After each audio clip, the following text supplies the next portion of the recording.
the NEMO Arms thru and Win Mag Omen. This is going to be a long-term review of this rifle.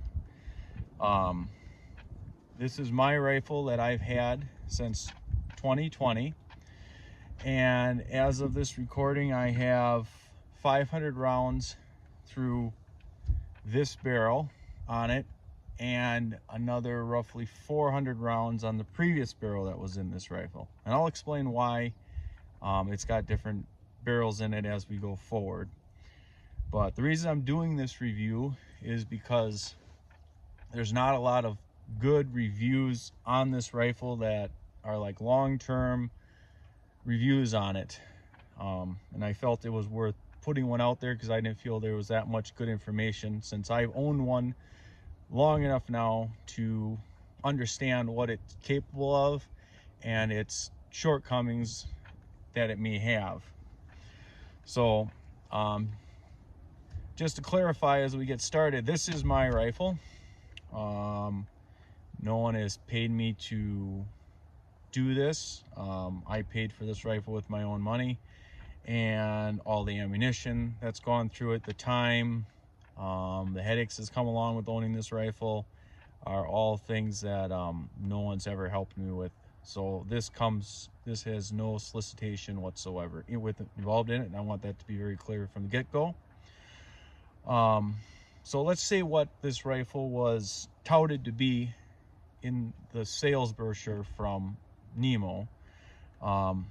So my understanding is it was developed in collaboration with the U.S. Armed Forces as a semi-automatic sniper rifle, and it was supposed to work between the 190 grain bullets and the 220 grain bullets.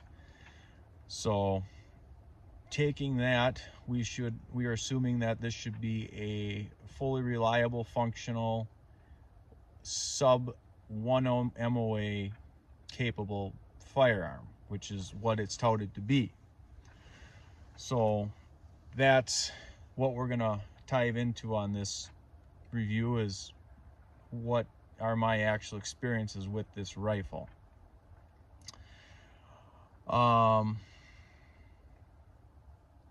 Yeah, so I guess what we will start with is the video of I have video of 100-yard shooting to show group size, and then I have video of 933-yard shooting on steel, showing groups at distance with this rifle, showing what it is capable of. And we'll stop back after we see this.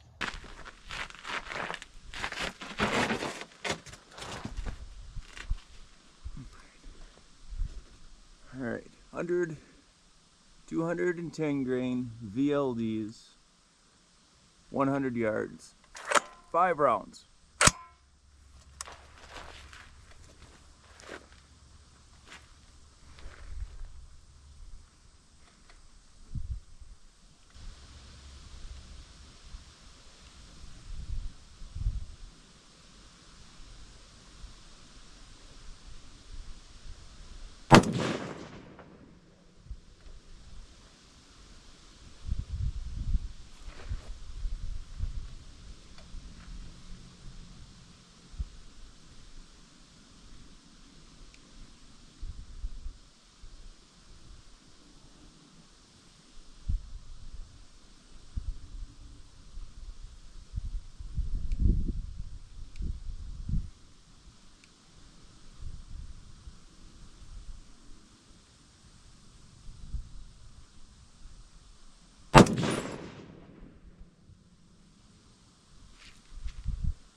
let's go see how these did. So, direct 3 o'clock ejection. So, that is a 1 MOA group. That's 5 rounds stacked right in there tight. That's at least a 1 MOA. So she's definitely a shooter. Okay, 933 yards. We're up at 7.9 mils of elevation. We have slight left to right.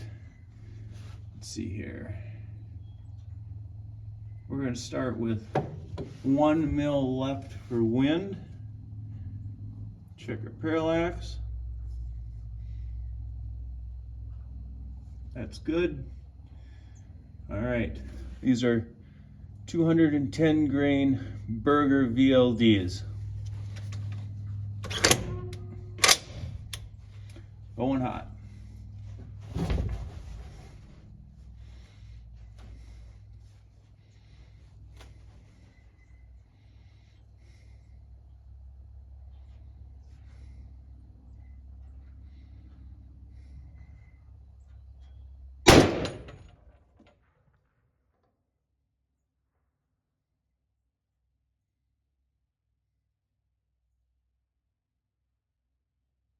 It's like we're high and right.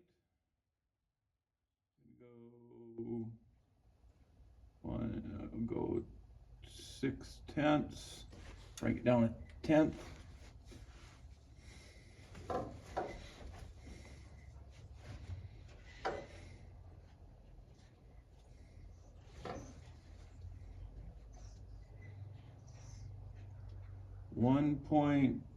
.6.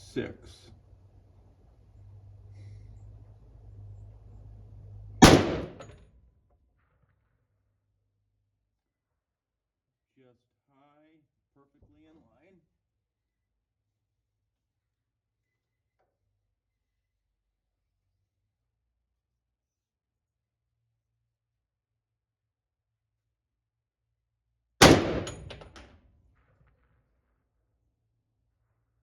Perfect. Just left of the bullseye. Go 5.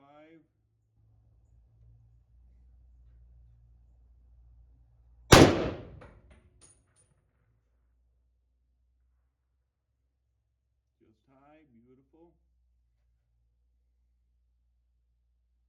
Go 5 again.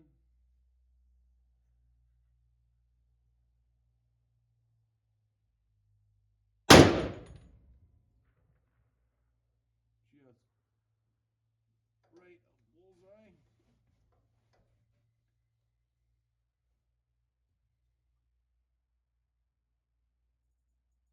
Go to 6.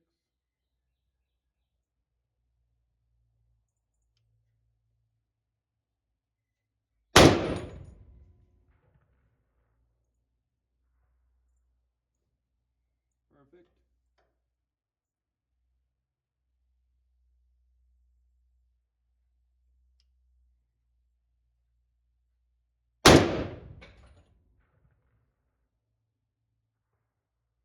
Another one right there.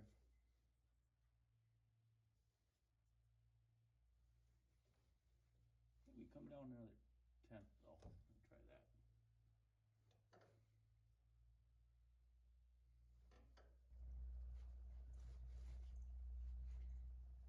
Goes 1.6 again. And that one dropped. Oh, that one dropped about a tenth low and a little left. Still really nice grouping. Yeah, I think we were better at the 10th up.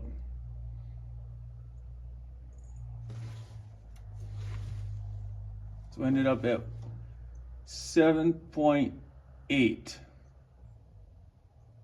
and we were calling for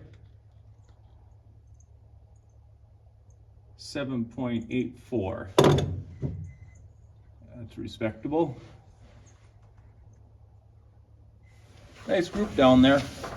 Let's go check it out. Well, if you didn't see, my GoPro tumbled down, but here's our resulting group.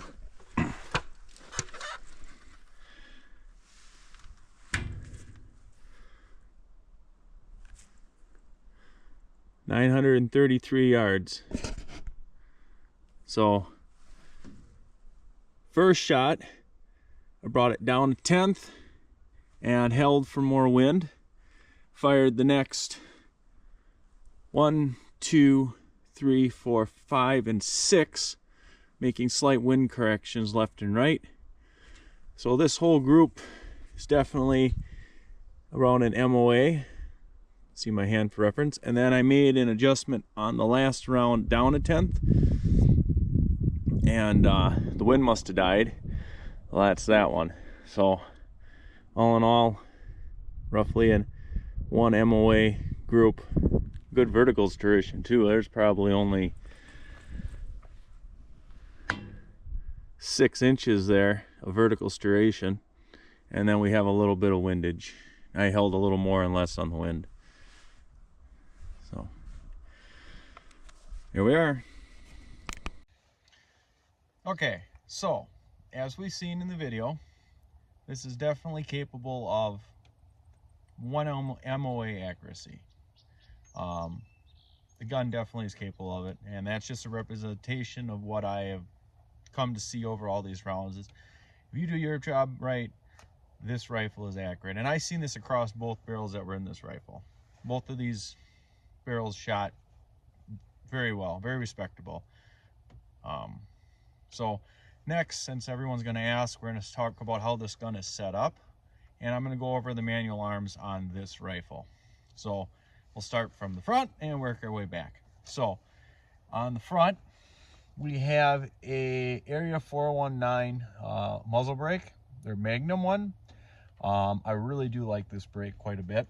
The brake that it came with was NEMO Arms' proprietary brake here, and that didn't last very long at all. The big problem with this brake is there's holes ported in the top as long as the sides, and anyone that does any long range shooting will tell you that's a big no-no. You do never want gas venting in only one direction out of your brake, because it pointed this way, you're going to force your barrel down on firing, and that causes your barrel to deflect down and your loads your bipod and can create bounce, and that will cause accuracy issues. So this went away real quick, and we put on the Area 419 brake, which is ported only on the sides. This has extra porting too. It's deeper. This is their Magnum one. It does a very good job of taming the recoil of this rifle. So moving back from there, this is, like I said, the second Bartline barrel. They're all steel. All their steel barrels are Bartline barrels. These are decent barrels. I've got Bartlines on other rifles of mine too. These are good barrels. It also, now moving back, this has the NEMO Arms is upgraded infinite adjustable gas block. So it's pretty much a little screw with a detent in here, and you can adjust it almost infinity, more open, more closed, depending on what you're shooting. So this is partially the reason there's a different barrel on this rifle, because when they upgraded their barrel, their gas block design, they moved their gas block journal forward some, and so you have a little bit more of a gas distance here. So for this brake, or this gas port block to work, the barrel has to be their upgraded barrel because the gas hole is in a different spot. So I was having issues with feeding reliability with this rifle, which I will show you next. And when I talked to NEMO Arms the second time about this problem, we came to the conclusion that we wanted to upgrade this. We could not upgrade this without upgrading the barrel.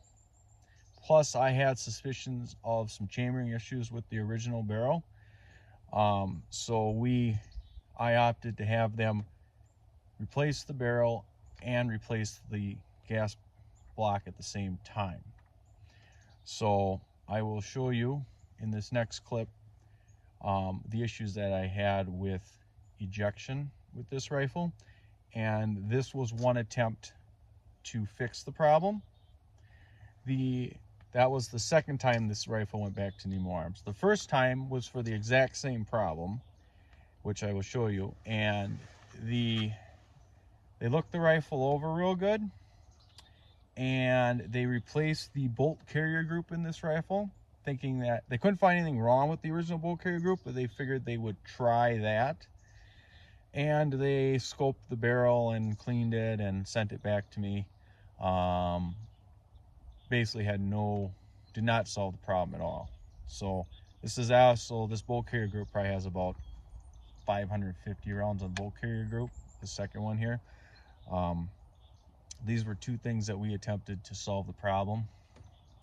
So moving back from there, you've got your normal hand guard of theirs, M-lock on the bottom sides, Picatinny all the way across the top. No complaints about it. It's a functional, good hand guard. I like the locks, that's fine. QD slot here. This is sitting on I have a Night Force attacker, 5 to 25 scope on it. I really like these attacker scopes. I've got 3 of them. I'm very happy with them. They have the Horus reticle in them. I must say I've taken these out hunting, these rifles with these scopes a lot, and very happy with this scope. Sitting in a spur mount. Again, high quality, real stiff. I have not this rifle, but I have this set up on another AR, and this thing's taken tumbles off of 3 foot and hit the ground, and hasn't damaged any. I'm really impressed by the two combinations, the spur mount and this scope. They're definitely rugged scope and mount setup. Going back from there, your controls. This is more indicative of a AK or it's probably more thought along the lines of a shotgun, a semi-automatic shotgun. Charging's on the right side with this little knob here. It's functional. It works fine. I'm not a big fan of it after having it a while though, because charging it or manipulating this weapon, you have to take your hand off the fire control group here to rack this. It's kind of like an AK would be, and the gun is so long and this knob isn't that big. If you were to kind of reach around here and try to do this, like they teach you to do with an AK, it's really not, it's not a big enough knob. It's such a long throw, and you got so much sticking out here, it's really not that handy. And then you've got your mag release on the right side as well, and you got your bolt catch though is your normal ping pong style on the other side here, but it's not ambidextrous, which is, I'm not sure why. It's just kind of a bare bones setup. Your trigger is ambidextrous, left or right side 90-degree throw, which is fine. But more that I have this gun, the more I like my my ARs, and it's just not that handy to work with. You'll see where I got to clear a malfunction in this next clip too, and you can't lock the bolt back because you got to push the ping pong on this side and pull back and lock before you can grab and yank your mag out to clear the malfunction. And you basically need both hands. It's not as handy as like an AR would be. I mean, that can be trained around, but if this was meant to be a military weapon and if you're in combat and something's going on and say you have one arm disabled or something, I really think this would be a drawback. Yeah, so I mean, it can be worked around, but not a fan. The other thing that I'm going to say that I'm not a fan of now that I have this more is this is all open entirely. There is no way to cover it like an AR-15 or AR-10 where they have the dust cover. My plan is to take this thing out hunting out west, and there's just so much surface area for dirt and debris to get in there. You throw it on the back of a four-wheeler, you throw it on a horse, sits in the back of a truck, bounces around. I had this thing out west one time, and I took it onto a four-wheeler down these muddy roads, and we got pretty covered in mud, and the rifle did too. They really, I mean, you try to cover what you can, but it's a good place to induce dirt and malfunction, and there's no way to seal this like there would be in an AR-10. So that's more of a design flaw on their part, and it just is what it is on the design of the rifle. You take it for what you want. It is what it is. So, and then we'll continue back. Now this has a very nice trigger. This has a 2-stage Geisley trigger in it. I must say the trigger is very nice. No complaints about the trigger whatsoever on it. Going back, we have regular Magpul buttstock assembly. It's functional, it's comfortable, it works well. No complaints on it. Yeah, so that is kind of the manual arms and how this rifle is set up.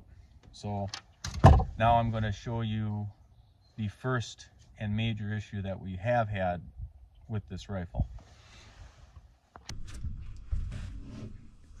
935 yards, 85-degree temperature, 5 mile an hour left to right,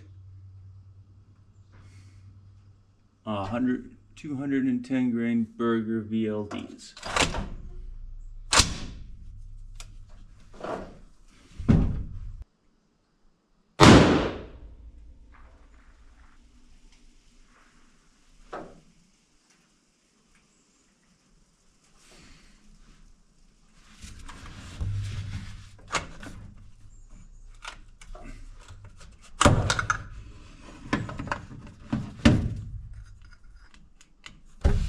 Failure to eject spent round.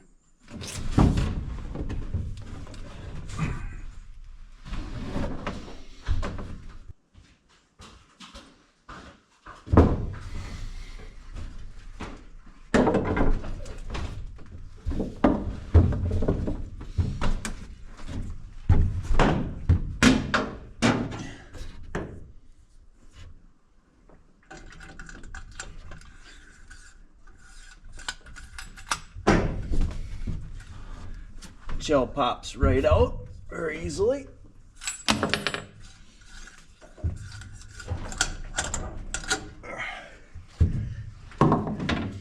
Not sticking by no means, and you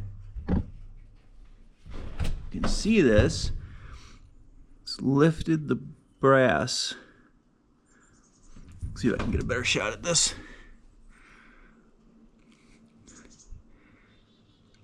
Ripped the brass right off, peeled the lip right up, shell stayed in. Try it again.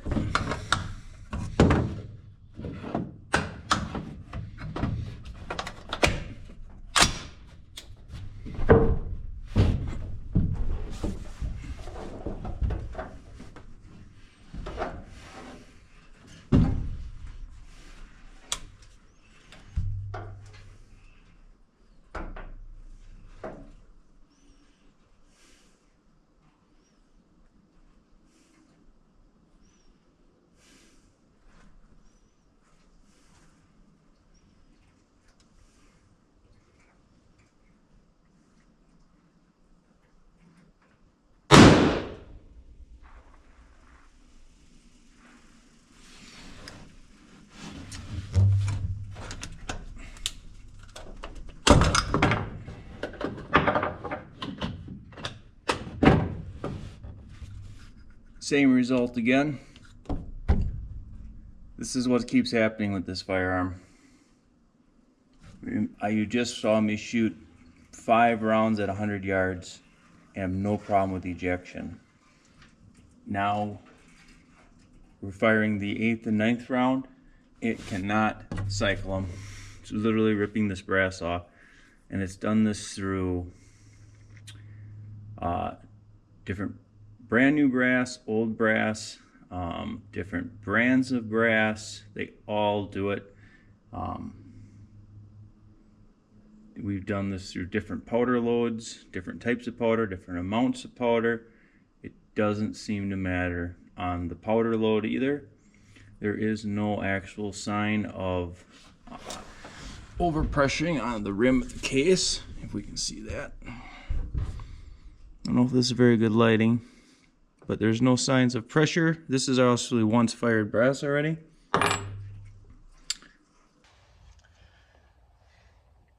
All right, so there you have it. So I'm going to give you another look at this brass.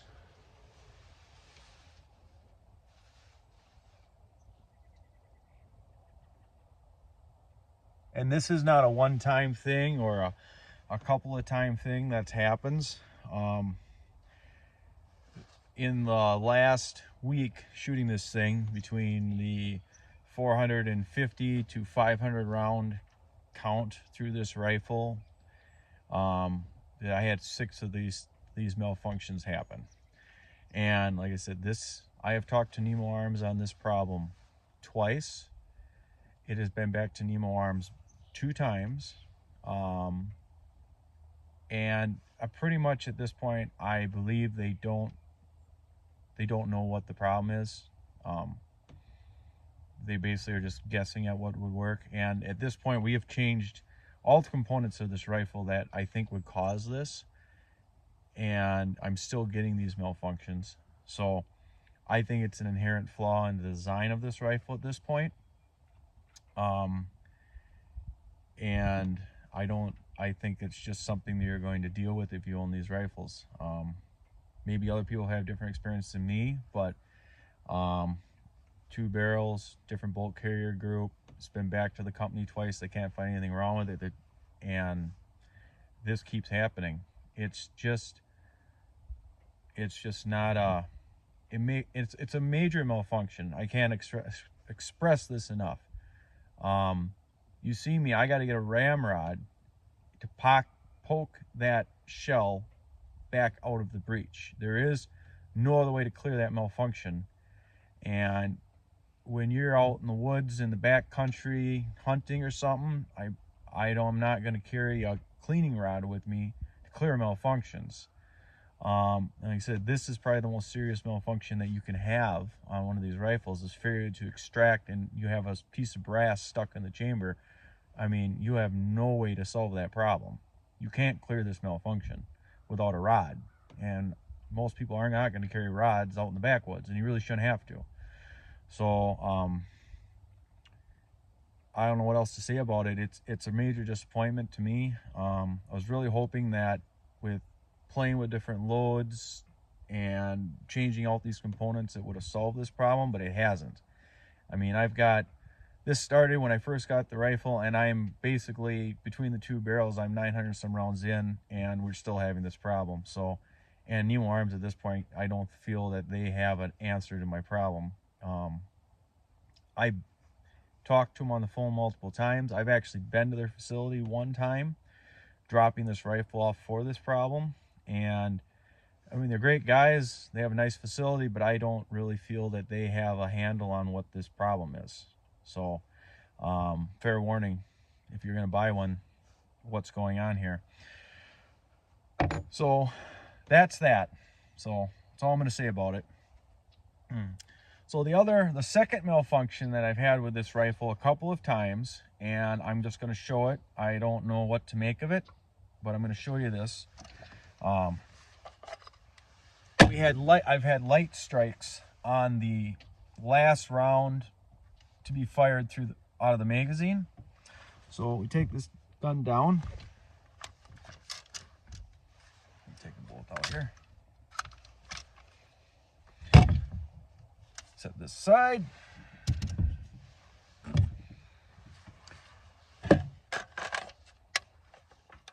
Okay, so we'll get a close-up of this. You see your firing pin and your bolt catch, they clear here. They just barely clear. But when you have your last round in the magazine, watch this. And it's locked, it goes up. And what happens is now your hammer hits your bolt catch. You have a round in the chamber here, and you have, when your firing pin comes over to fire, comes to hit, your firing pin cannot travel that last 20 thou because it hits your bolt catch.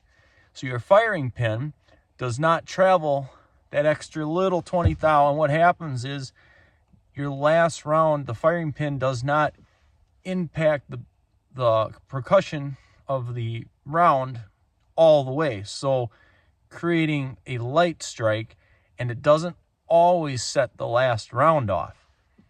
And I took this, for the life of me, I don't really know what to even make of this.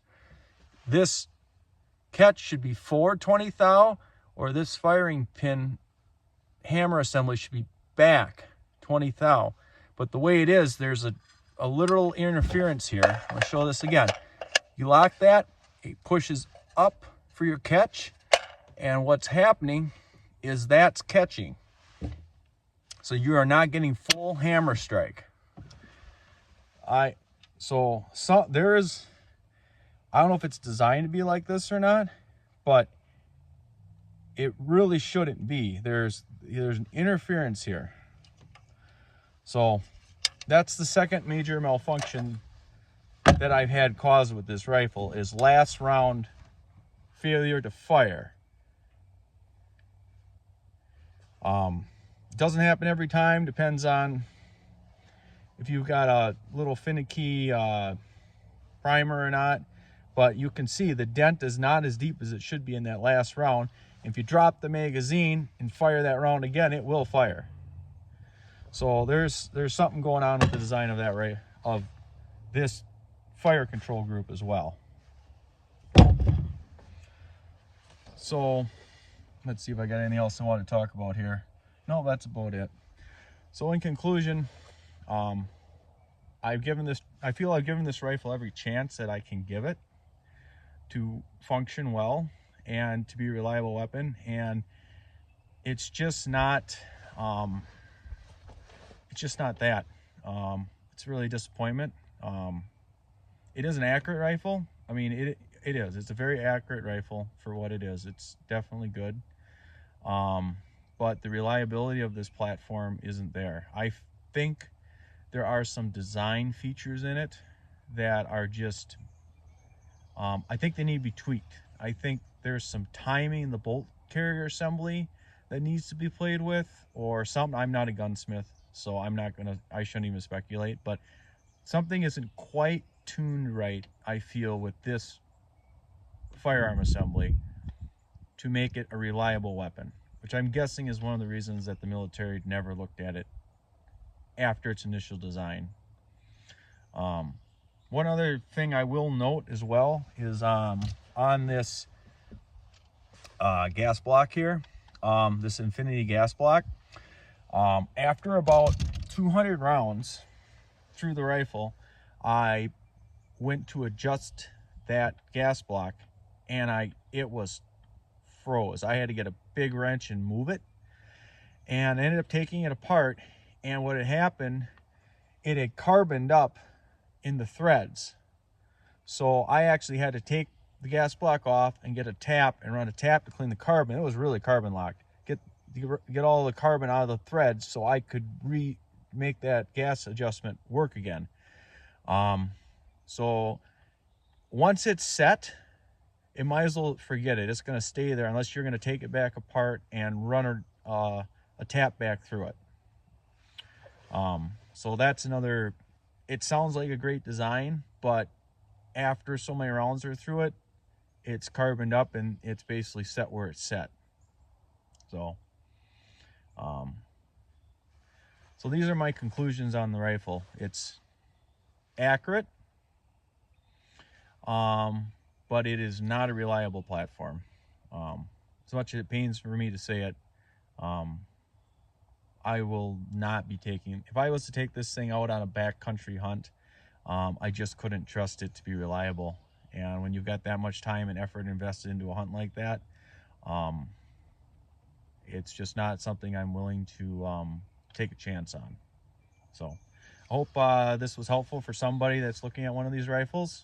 I don't want to discourage anyone from buying a certain rifle or not. These are just my conclusions on one rifle. Take of it what you will, but I felt it was worth having this information out there for someone that's looking to make a major investment in a weapon, to have another point of view, because these are not cheap weapons. And if you're going to spend that kind of coin, I feel you should have all the information. So thanks again for your time. I know this probably got long, but thank you very much.